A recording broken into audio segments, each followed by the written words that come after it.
J'ai la chance aujourd'hui d'être pas mal sollicitée en fait pour des festivals à l'international, parfois même pour des expositions. Donc l'année dernière, je suis allée dans 9 pays différents. Cette année, j'ai encore pas mal bougé. Je suis allée en Norvège, je suis allée au Canada, je suis allée à New York. Et là, je vais à Miami. Je fais une exposition solo, mais c'est moi qui organise tout et c'est un truc autogéré. Donc je trouve ça intéressant aussi de se positionner par rapport aux galeries, par rapport au système du marché de l'art et du milieu de l'art en général. Essayer de voir aussi en termes d'art urbain comment tu te positionnes par rapport à ça. Donc la thématique de mon exposition, c'est le dedans, le dehors.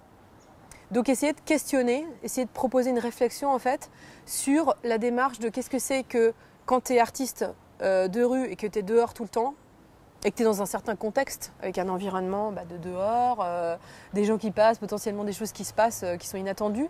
Et puis après, quand tu vas transposer ce travail, à l'intérieur, dans une galerie par exemple, où les gens ont choisi de venir voir ton œuvre, et que donc le contexte n'a rien à voir. Parce que tu ne peux pas prendre le dehors et puis le mettre dans une galerie, c'est impossible. Donc il faut adapter ton travail. Jusqu'à présent, moi j'avais un travail qui était très très compartimenté, où je faisais des peintures en atelier à l'intérieur pour montrer en galerie, et mon travail sur mur, qui était complètement différent.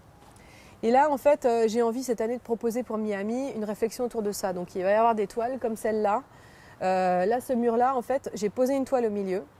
Il y avait déjà des graffitis à la base sur le mur. Donc on les voit, en fait, parce que j'ai repeint tout le mur entier en laissant ma toile au centre.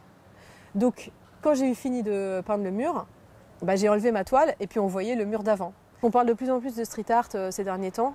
Mais finalement, je trouve qu'il n'y a pas beaucoup de réflexion profonde en fait, qui est proposée là-dessus.